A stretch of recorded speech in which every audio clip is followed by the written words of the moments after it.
feel like Gordon Bombay would have taken his career to even further heights. Everything's flashy, everything's cocaine, everything's Fun. Open wide for some I soccer. don't care what you think about what your personal thoughts are at home. I care that you hate the Call Cowboys. this college rule. Welcome, everybody, to the Sports Experience Podcast. I'm Chris. This is Dom. We're a couple of comedians from Tucson. We're just out here doing a podcast about sports because we love sports. This one coming up is the beginning of a block series that we're doing leading into our live episode, or at least live recorded episode, of the Super Bowl, or the big game, as they call it. I called it the Pooper Bowl. Excuse me. We're doing that at the screening room. So check out that. Tickets will be on sale. It's going to be our first ever live pod. We're going to have guests. We're going to have commercial Going to be one big commentator. party. It's going to be a huge party. There will be nachos.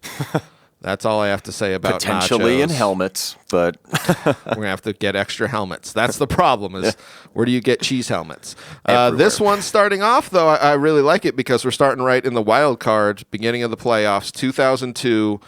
We got two comebacks. two big comebacks. Two big comebacks. And, yeah. Let's talk about the late game first. All right. Because this was like on par with another wild card comeback, which we might talk about later, but in an incredible game at Candlestick Park or 3Com or whatever the hell you want to call it, in San Francisco, the 49ers and the Giants. That's right. In a wild card matchup between the number 4 seeds 49ers and number 5 seed Giants. And arguably one of the NFL's greatest games. It really is. And, I mean, if you're a Giants fan, you're going to say it's not. You're gonna Arguably say one of the it's- most controversial games. That's the thing that it kind of comes down to, too, where it was a great game at the end, but at the end it was a little chaotic. Yeah. Which I love. A little chaotic? Because it's wild card, and you're like, it did get a little wild, so. Boy, that escalated quickly. Boy. All right, so 2002, let's talk about the Giants first. They're 2 years removed from winning the NFC title, making a Super Bowl where they got beat by Baltimore. They still have kind of the core of the team intact, led by head coach Jim Fossell, and in his last year, offensive coordinator Sean Payton. Yeah. I'm not sure if you knew that. Yeah. Kind of struggled out of the gate with a 3-4 record, but they ended up going 7-2 down the stretch to win the top wild card because Philadelphia that year was the number 1 seed. Looking in the middle of their 3 straight conference championship losses.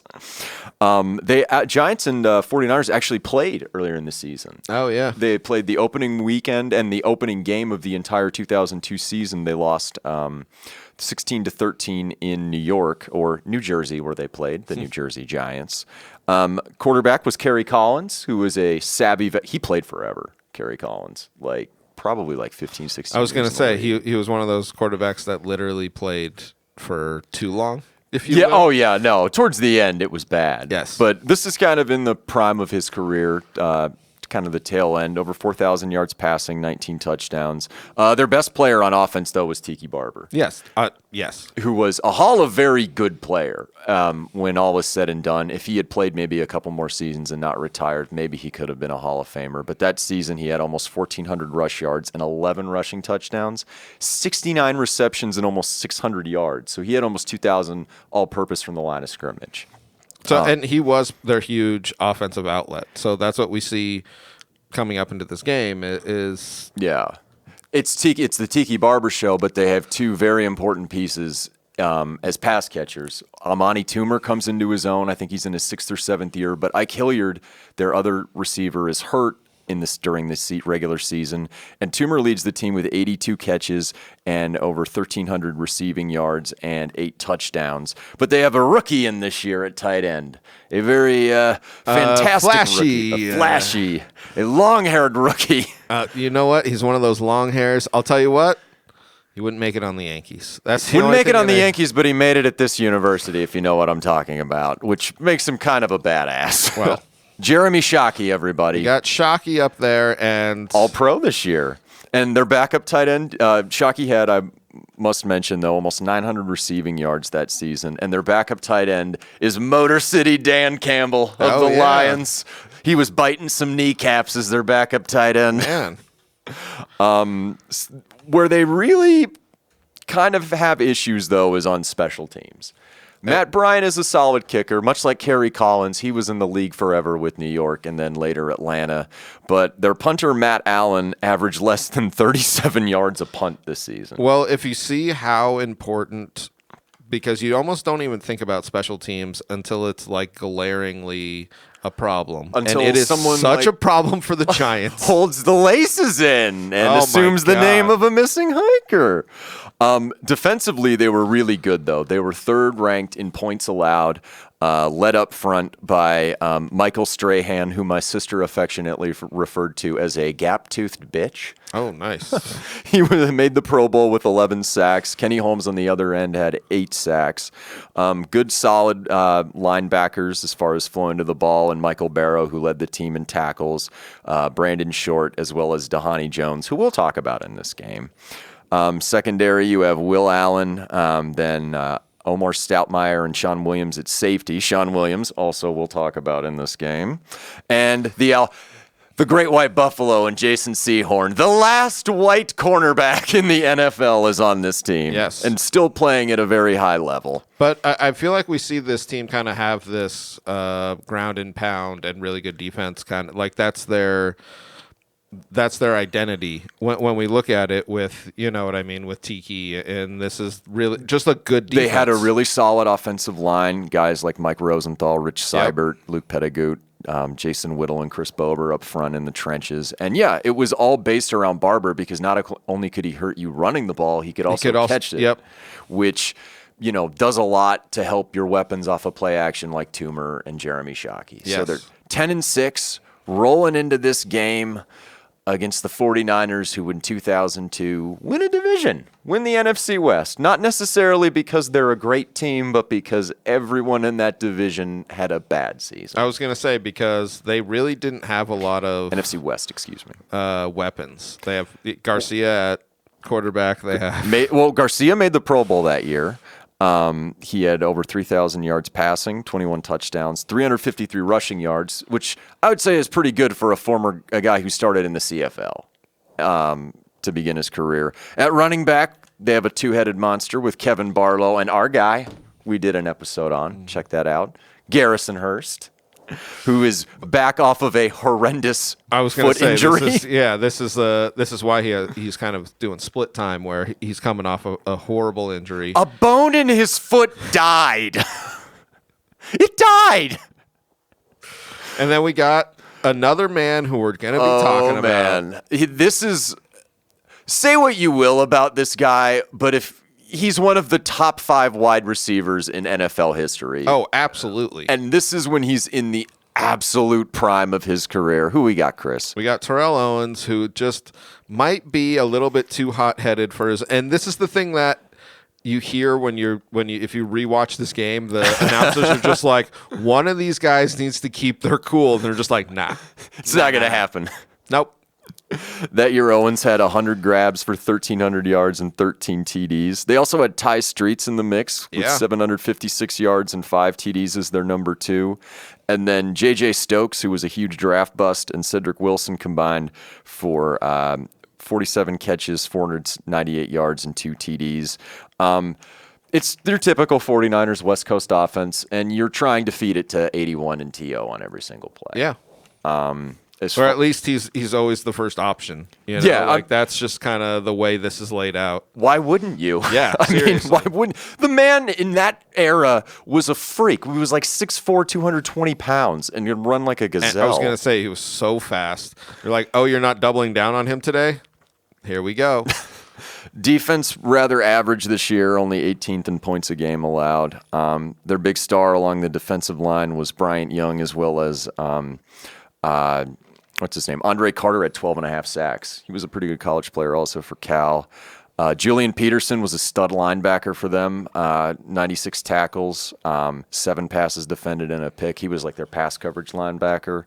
Then in their secondary, they had Tony Parrish as well as Ahmed Plummer, who we'll bring up a lot in this game.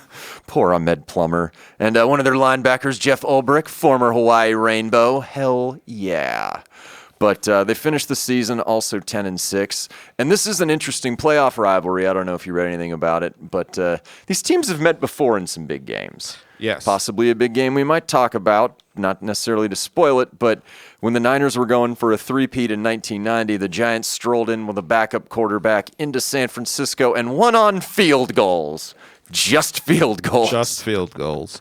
But I'll say this is, going into this game, it was looked at like the Giants had more momentum. I feel like that's what it looked like. Like they were the favorites. Season 7-2. They finished the season 7-2, and they had this defense that was just looked really playoff made. They were solid. They still have the holdovers for the most part of that Super Bowl participant team a couple of years ago. And want to get into the game? Yeah, let's get right into the game. So January 5th, 2003, starting at 4:47 p.m. at 3Com Park. The Giants come out pretty hot on offense. Barber is carving them up on the ground, 9-yard run, then up the middle for 4. Then also an 11-yard catch. Toomer is catching the ball. But then, unfortunately, Collins gets a pass tipped to backup running back Ron Dane, and it's picked off by Julian Peterson at the San Francisco 24. And on the first play, what happens for San Francisco, Chris? Well, they take it to the house. But let me say this, though, because it starts off like this, where you're almost like, because the Giants look like they're carving them up. They are, yeah. And then literally you get an interception, and you're like, oh, the game's flipped on its head. Yeah. Like, clearly there's a better team, but it's not showing up on the scoreboard. That's the thing I really like about this, where you're like, is this going to flip right here? Because sometimes it kind of collapses, and we see San Francisco go and do what essentially, like, you fear if you're a Giants fan. You know what I mean? Like, exactly. You see this and you're just like, oh, here we go. God damn it. We're going to lose. It's like the only way they're going to beat us is on freak play. Oh, my God. What's happening right now? That's what I feel like, is literally like, as a Giants fan in this moment, and I can't imagine what it's like later, but in this moment, you're just like, oh, this is going to be the day. There's just denizens of Guidos decked out in blue going, oh! It's not boos, it's O's. Yeah. Oh! Oh! So T.O. catches a 76-yard touchdown from Garcia on their first play from scrimmage, so they're up 7-0. Literally, and then if you're a 49ers fan, you're like, here we go. Here we go. We're still in it. We're not losing. Giants get the ball back, but outside of a 13-yard catch by Shockey, they have to end up punting. San Francisco then trades with a 3-and-out. A false start really killed them on that drive. Yep. But then the Giants say, all right, enough is enough. Let's get this shit together. It's a good mix of Barber on the ground and then Toomer and Shockey through the air, which is pretty much their entire bread and butter. Also a face mask penalty on the first play to gift them 15. Also helps them drive down to the San Francisco 12. And then Collins notices a very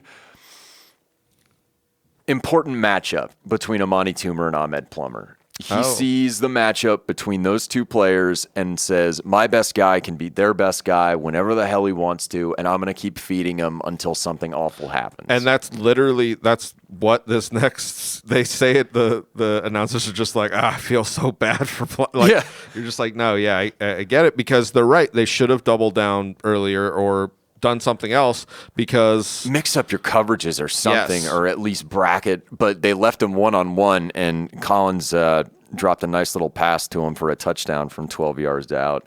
Towards the end of the first quarter, San Francisco gets the ball back, and instead of responding, they go 3-and-out again. Well, then this is where I feel like the defense starts to be like, no, we're better than you.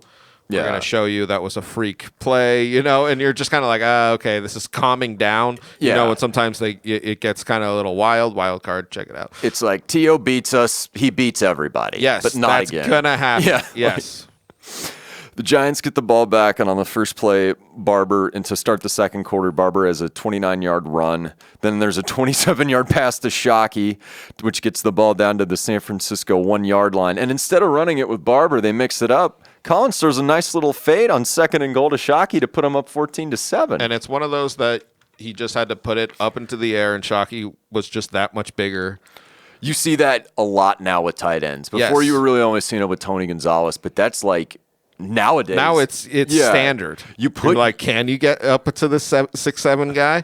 And that, yeah. So it was kind of like a play you wouldn't see that much, and then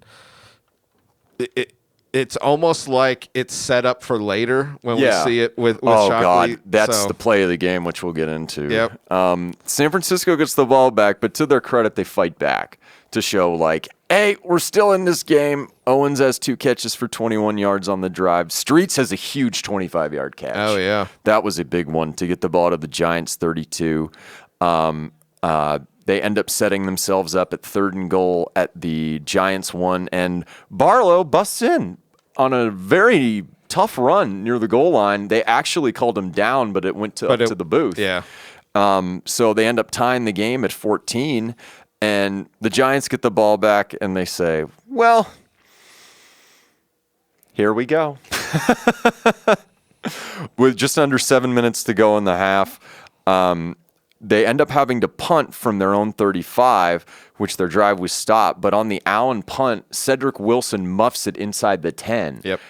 The announcers were saying he lost it in the sun. I don't know what the hell happened, but the Giants recover it. I was going to say it looks pretty bad if he didn't lose it in the sun. How about that? Because if you're a punt returner and you muff it it's bad because so it's even worse the closer you get to your own goal line. Exactly. Too. I mean, and with that, if you can't see the ball, why do you even want to try and catch it? Just let it bounce and hope it rolls into the end zone. Recovered at the 8, and then Toomer catches an 8-yard touchdown to go up 7. San Francisco, the ball with about 2 minutes left. They're driving, and then Garcia is picked off by Seahorn at the Giants' 44. So there's still time left on the clock for the Giants to pad their lead, which I thought was a huge play going into halftime considering, well, San Francisco keeps clawing back, but if you create some distance, you're going to absolutely take the crowd out of it and everything else. Especially in the short of a time where like they were like going into the half being like, all right, we're down 7, we'll see how this goes, or even we're tied, and then you literally go up, we'll see. Well, yes. Barber has 3 catches on this drive for 40, one across the middle, which was awesome, which proved just what how a great good he really is, for 30 yards. And then on 2nd and 10 from the San Francisco 24, Collins says, who's my best guy? Amani Toomer. Finds him for another touchdown to go up 8-14 with 16 seconds left, which is, I mean, if you're San Francisco, you're just like, is it time to throw in the towel? It is very demoralizing going back into the locker room with this kind of shit, like I said, where it was literally neck and neck, even being down 7, and then to immediately be down 14. It's just like... Well, and credit to the Giants because they didn't take their foot off the gas. Yes. They were just like, no, let's just score. bury this team. Yeah. Like, let's let them know that we're going to be moving on to Tampa. So in the second half, starts with the Giants getting the the 49ers getting the ball first. This is a huge, crucial drive in this game for San Francisco, and it does not go their way. They move the ball with some passes to tight end Eric Johnson and some good runs by Hurst and Garcia to set up a 4th and 1 at the Giants' 46. Unfortunately, fullback Fred Beasley is absolutely demolished on this play. Just like he's running into a wall, essentially, and for no gain, and they end up turning the ball back on downs to the Giants. And the Giants, to their credit, just say, fuck it, we got the ball back. There's still time. We can score some points. So Barber has a 22-yard run. Toomer has a 17-yard catch. And then Barber just walks it in from 6 yards out, essentially. Nobody touched him on this running play. It's completely open for him. The hole was right there, and he was just like, all right. So with 9:57 left in the third quarter, the Giants are winning 35-14 against an offense that, outside of a freak TO play, has not sustained more than one drive all game that's led to anything. So, I mean, and this is what kind of people were saying going into the game was, like, the Giants they're just a better team overall. And at this point, it was like showing, you know what I mean? Where the San Francisco's offense couldn't do anything. Their defense literally couldn't stop their best you know what I mean? It was like all of this where you're like, oh, yeah, that makes sense. Both teams finished 10-6. One started 7-2, one finished 7-2. Yes, exactly. I'm taking the team that is going into the playoffs hot. Yes. San Francisco proceeds to go out on their next drive and go 3 and out. The only positive to this is they took 59 seconds off the clock. That's the only thing they're saving grace, is that's what happened. The Giants, again, when they get the ball back, you're thinking, just stop. They're already dead. The way that their offense is humming. Start at their own 34. A 46-yard catch by Toomer helps them set up a 2nd and goal where Collins decides to pass, and it was a great play call because Jeremy Shockey is wide open along the back of the end zone. Collins throws him a good ball, and he just flat out drops it. Like it goes like right in between his hands.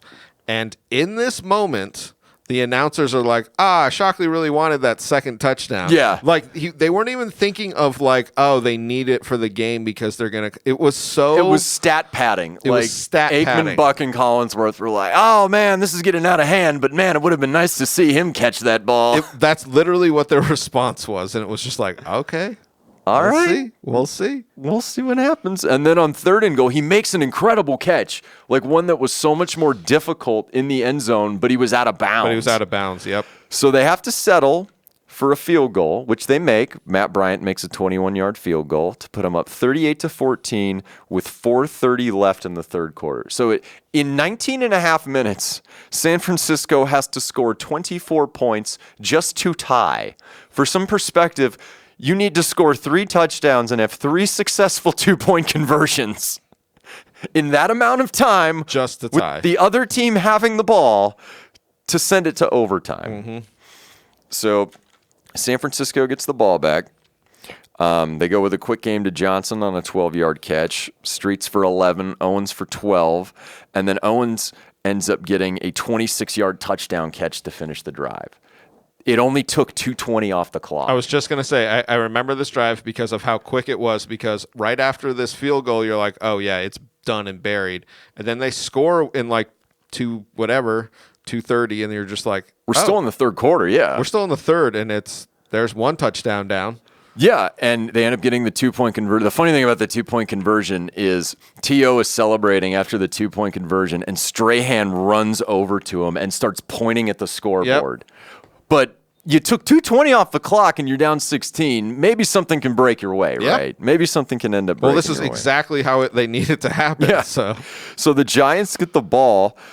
They go 3 and out. There's a huge sack by John Engelberger, which absolutely destroys the drive. And then they end up punting. But what ends up happening is Vinny Sutherland, the 49ers punt returner, ends up calling for a fair catch. Yep. He catches it, but he's mowed into by Dhani Jones on special teams, which gives San Francisco 15 extra yards and great field position after a shitty punt. So here's our first special teams huge mistake. Yes. I don't know if he just didn't see it, but it looks like it was just a horrible play on his end. I mean, I felt bad for Jones because the punt was so short. Yes. I think he thought Sutherland wasn't going to catch it, and it was either going out of bounds or over his head. And it was like just a complete and total accident of a football play. Yep. And San Francisco makes quick work, get the ball at the Giants' 27 because of the penalty and the shitty punt. Beasley goes for 3. Stokes has a 10-yard catch. And then Garcia uses his legs like he tended to do in his younger days for 14 yards. And they score and get an Owens 2-point conversion to make it 38-30 at the beginning of the fourth quarter. Which is crazy. To go from like 4 minutes ago, or whatever it was, it's crazy. You put up 16 points in like 6-7 minutes of football. Yep. I mean, you're still very much in this game. And now I feel like that, like the Giants fans who are hammered at this point are making that realization. They're just like, hold on. What happened? Oh, T.O. The Giants go 3 and out on their next drive, and there's still 13:23 left in this game. San Francisco has a furious drive with Owens and Streets leading the way. Wilson gets in the mix with Johnson, and they go from their own 18 to a 3rd and 7 on the Giants' 8. And then, unfortunately for them, an incompletion leads to a Jeff Chandler field goal Yep. to bring up 4th down, but they convert it. So now they're down 5. They're not even having to worry about a 2-point conversion if they get it. I mean, they will end up having to, but a touchdown not only ties it, They go wins up 1, yeah. Yeah. So, and there's 7:52 left in the game, and this sets up probably the most crucial drive for the Giants of the game. And to their credit, they definitely respond because their offense clicks again after a couple of 3-and-outs. A lot of good Tiki Barber usage on this drive. They pretty much they go back to what, like, I feel like what was working for them, which was either rolling out and giving it to Tiki or literally just giving it to Tiki and letting him run. Oh, yeah. And this is what we see, and you can tell they're just trying to put themselves into field goal range to make it 8 again. Yeah, and take time off the clock by doing that. And they do that part as far as taking time off the clock, and they perform very well, although Barber stopped on 3rd and 2 at the San Francisco 25, which is a huge stuff for them because it sets up the field goal unit. And the Giants, not only in addition to having Matt Allen and his issues, they have a new long snapper for this game, Chris. And who is it? I forget his name. Who is it? Trey Junkin. Trey Junkin. 19-year NFL veteran brought out of retirement. 19 years he was with Dallas like the year before or somebody like that in the preseason. Mm-hmm.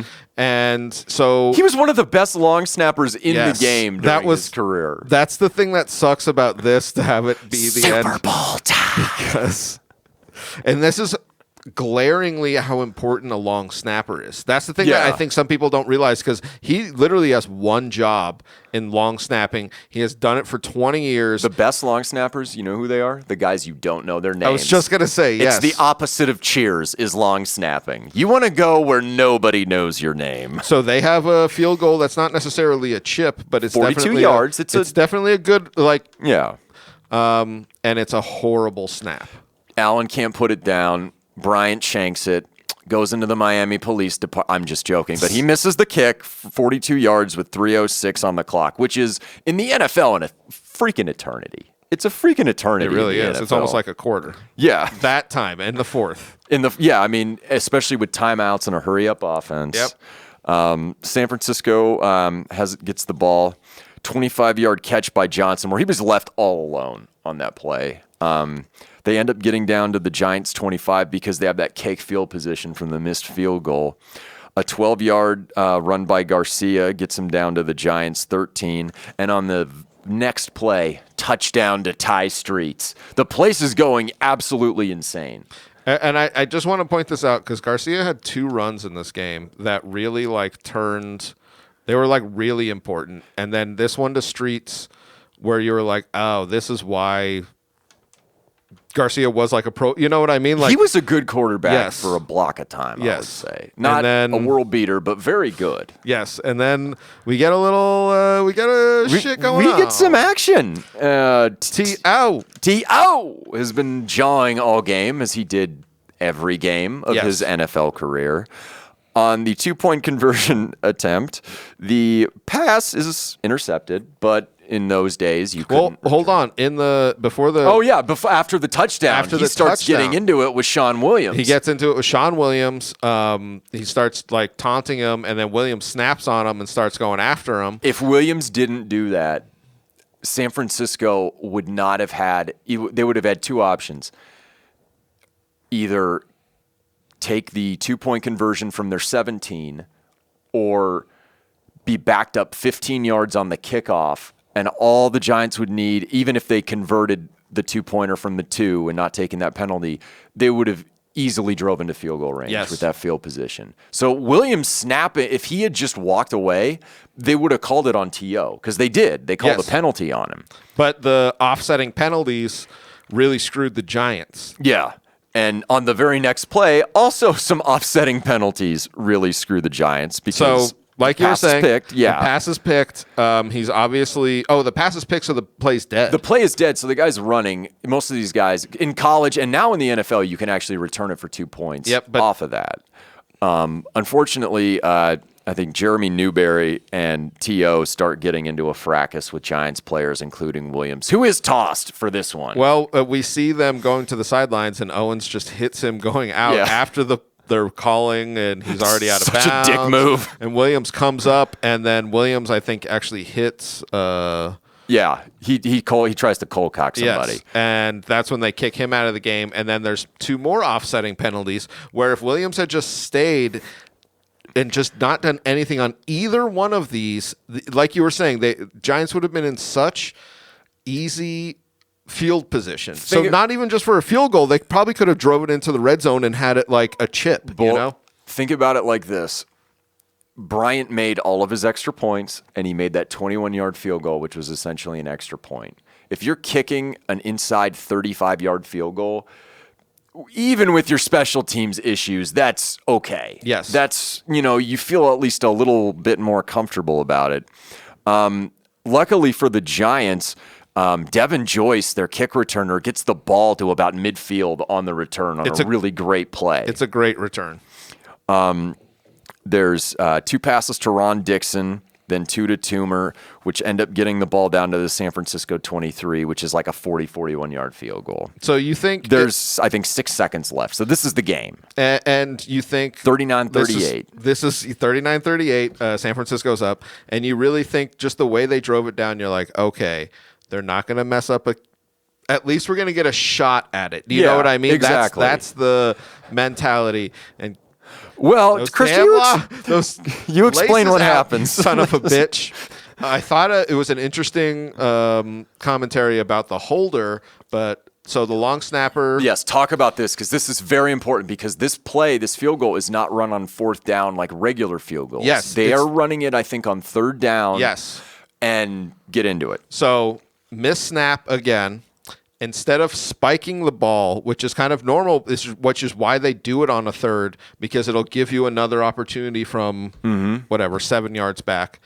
Instead of that, he rolls out. No, it's just an incomplete pass. You run the play again. Yeah, you run the play again. That's what I mean. Instead of spiking it, he ends up rolling out to try and pass the ball. So you see a couple of offensive linemen, or I don't even know what position it was. Well, the offensive lineman on your kick team. Yes. So what a lot of people don't know is unlike regular offensive formations, offensive linemen on the kick team can be eligible receivers depending where they're lined up on the line of scrimmage.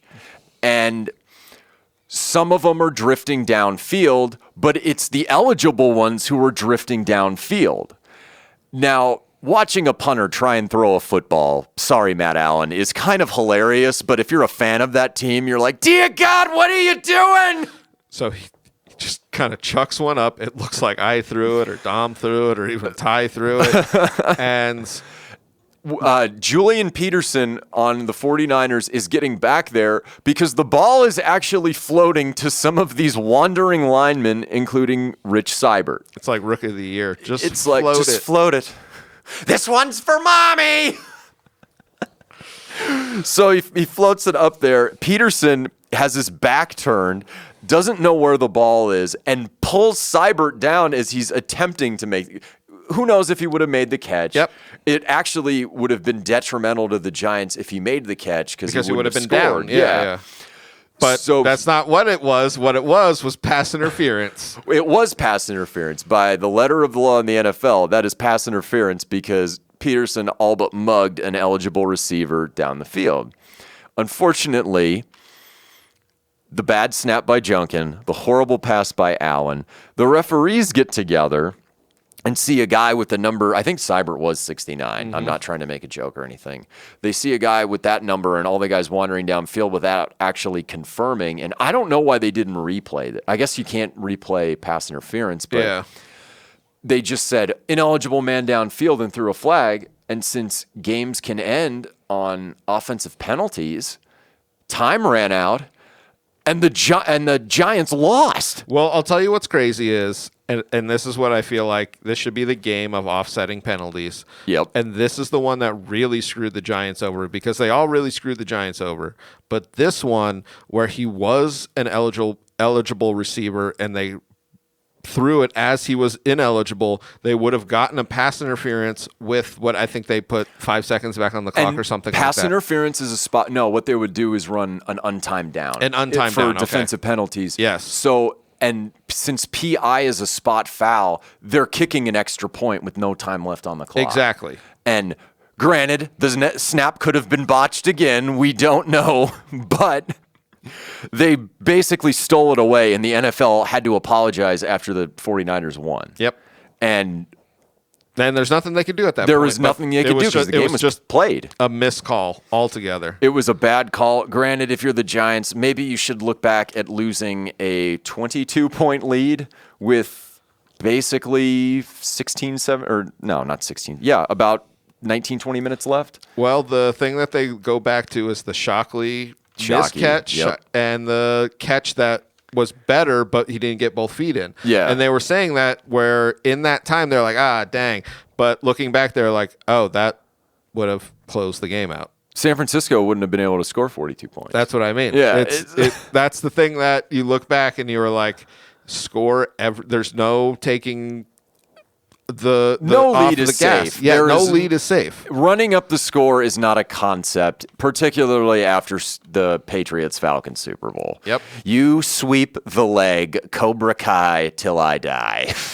But yeah, one of the greatest NFL wildcard games ever played, one of the best NFL playoff games ever played. And it was so chaotic. I feel like we're going to come back for a second episode for our next one. For our chaos. Yeah, so come back for the next 2002 comeback. Same day? Earlier in the day. We got Steelers and we got the Browns. Yes. So come on back.